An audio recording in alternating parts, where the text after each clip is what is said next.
2h15 da manhã. A rede de defesa continental da NORAD acende. Operadores de radar em várias estações em Kentucky, Tennessee e Ohio relatam um movimento massivo no solo. A assinatura não faz sentido, lento demais para veículos, rápido demais para pessoas e há centenas de milhares de contatos se movendo informação em direção a Fort Knox. O primeiro drone Predator chega à estação às 2h47 da manhã. Sua câmera infravermelha revela o impossível. 100.000 cavaleiros em formações mongóis perfeitas, com estandartes de rabo de iaque e tambores de guerra, avançando pelos campos agrícolas de Kentucky. 10. Complete 2 homens de 1220 d.C., de alguma forma transportados para a América moderna a 30 milhas de Fort Knox, avançando a 40 km por hora. O presidente é acordado em minutos e os chefes do Estado-Maior Conjunto convocam reunião de emergência. Bases militares em um raio de 800 km entram em alerta máximo. Isso não é mais um problema só de Fort Knox. Agora é uma crise de segurança nacional. Um exército maior do que qualquer um que a América enfrentou desde a Guerra Civil apareceu dentro do nosso território. Mas vamos mudar uma coisa. O que acontece quando todo o poder das forças armadas, dos 100.000 guerreiros medievais, quando todos os recursos de satélites a forças especiais se concentram nessa ameaça? Quando o maior exército de Gengis Khan enfrenta toda a máquina de guerra americana com poucas horas de preparação? Olha, se fosse uma força inimiga moderna, divisões blindadas russas ou infantaria chinesa, a resposta seria diferente. Haveria guerra cibernética, contramedidas eletrônicas, preocupações com escalada nuclear. Mas contra os cavaleiros medievais não há restrições. As regras de engajamento se tornam simples: eliminar a ameaça com força máxima e o mínimo de baixas americanas. Mas aqui está o que torna isso interessante. Os mongóis aparecem à noite no interior do Kentucky, espalhados por 300 milhas quadradas de fazendas, florestas e pequenas cidades. Você não pode simplesmente lançar uma bomba nuclear neles. Há 400.000 civis americanos na área afetada. Você não pode usar bombardeio em massa sem destruir metade da infraestrutura do Kentucky. E mais importante, 100.000 cavaleiros espalhados por terrenos acidentados não formam um alvo concentrado. As armas modernas são feitas para destruir. É como tentar matar abelhas com uma marreta. Às 3 da manhã, a resposta americana é avassaladora. Os 30.000 soldados de Fort Knox são só o começo. Fort Campbell, lá da 101ª Divisão. Aerotransportada mobiliza 6 batalhões, 5.000 soldados a bordo de 60 helicópteros, Black Hawk. A 82ª Divisão Aerotransportada em Fort Bragg embarca em 60 e 30 essa base aérea Wright-Patterson lança todas as aeronaves disponíveis na primeira hora. O poder aéreo americano sobre Kentucky inclui 12 A-10 Warthogs do 442º Esquadrão de Caça, cada um carregando 1.174 projéteis de 30 mm de urânio empobrecido e vários pods de foguetes. 8 corrente alternada 130. Spectre plataformas de artilharia voadoras equipadas com obuseiros de 105 mm, canhões Bofors de 40 mm e metralhadoras rotativas de 25 mm. 24 helicópteros.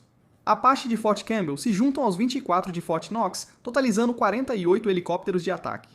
F-16S e F-15. Os da Guarda Aérea Nacional carregam munições cluster com napalm. Sim, napalm, porque o que mais você usaria contra a cavalaria em massa?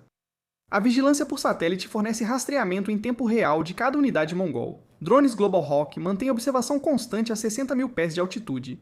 Sistemas de comunicação projetados para coordenar guerras em continentes agora se concentram em um raio de 30 milhas.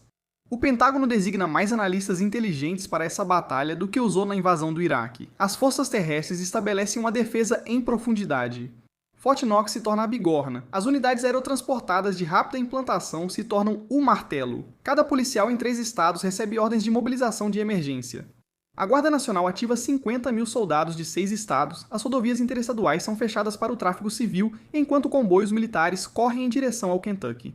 Os 100.000 mongóis representam 10 túmens a força que conquistou de Pequim a Bagdá.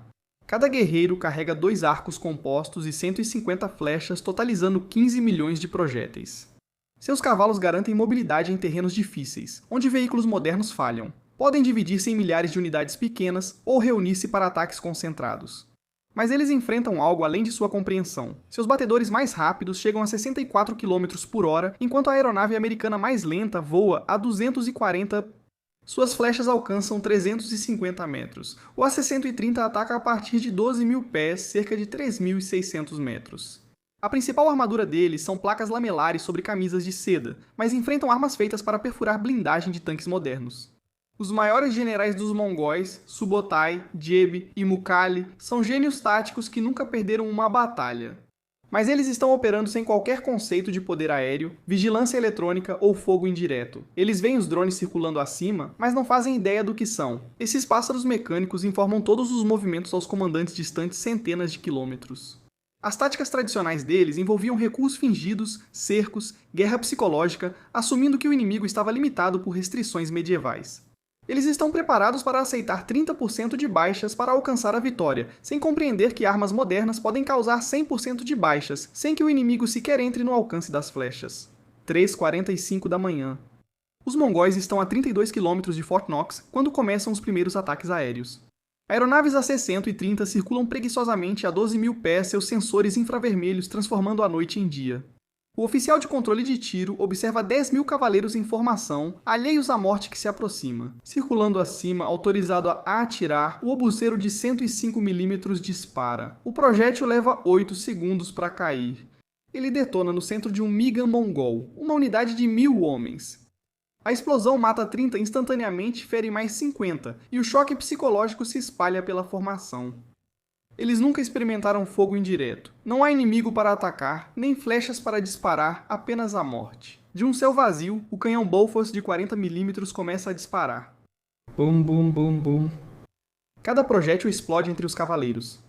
A metralhadora Gatling de 25 mm dispara, 1.800 tiros por minuto, transformando homens e cavalos em névoa em 60 segundos. Um AC-130 mata 400 mongóis.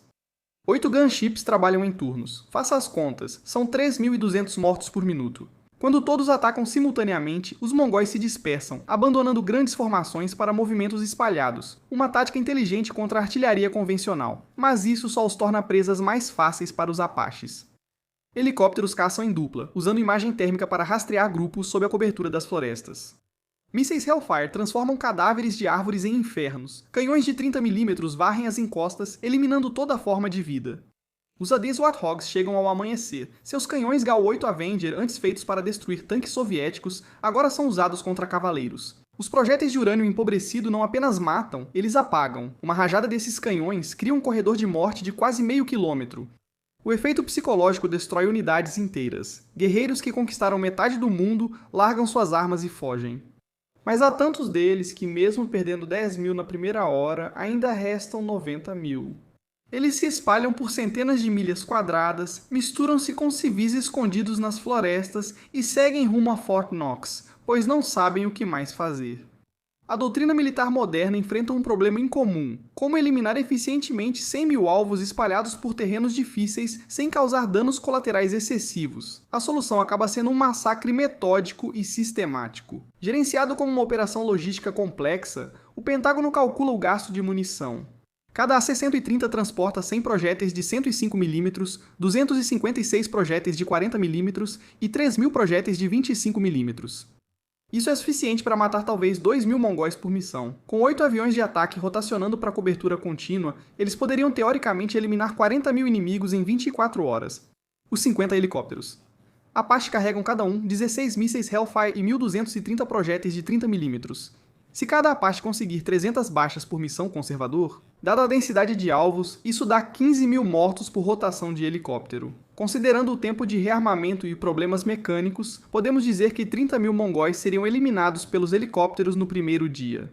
Os A-10 Warthogs trazem o poder de destruição mais eficiente. Uma única munição de 30 mm de urânio empobrecido pode atravessar vários cavalos e cavaleiros. Uma rajada pode eliminar 200 inimigos juntos. 12 A-10 operando continuamente poderiam eliminar 20.000 mongóis em 6 horas, mas a logística favorece completamente os americanos. A base aérea de MacDill lança aviões-tanque KC-135 para reabastecimento aéreo.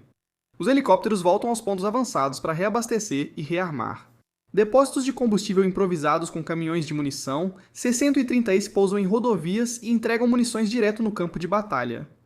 Todo o complexo industrial militar, projetado para lutar na Terceira Guerra Mundial, foca em destruir a cavalaria montada. Cenário 1.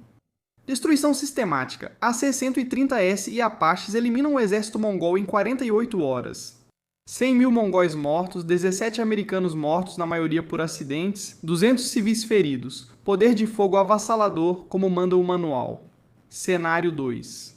Os mongóis se dividem em pequenos grupos de ataque por 3 estados, iniciando uma caçada à insurgência que dura meses nas florestas dos Apalaches. 100.000 mongóis mortos ao final, mas 2.000 civis americanos mortos em ataques. Primeiro, Cenário 3. Vídeos de helicópteros de combate atacando cavaleiros nas redes sociais geram indignação internacional, endurecendo as regras de engajamento e dificultando a resposta.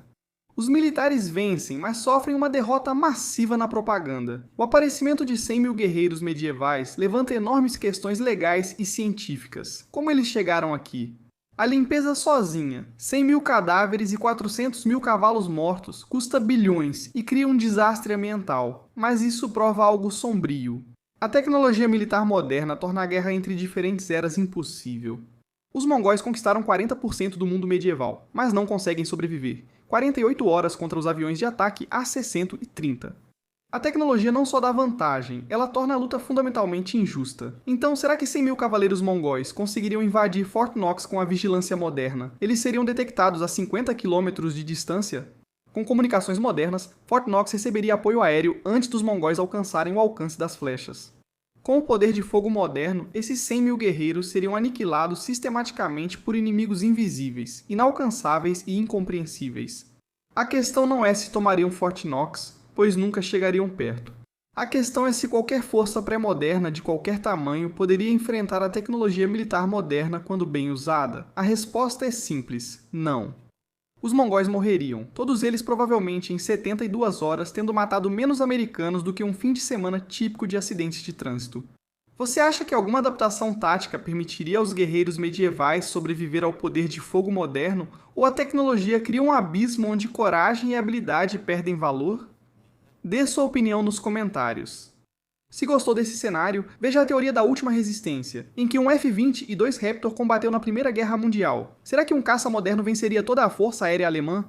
Spoiler, as limitações de combustível importam mais do que os mísseis? Não se esqueça de se inscrever e ativar o sininho para mais cenários históricos de E se na próxima semana.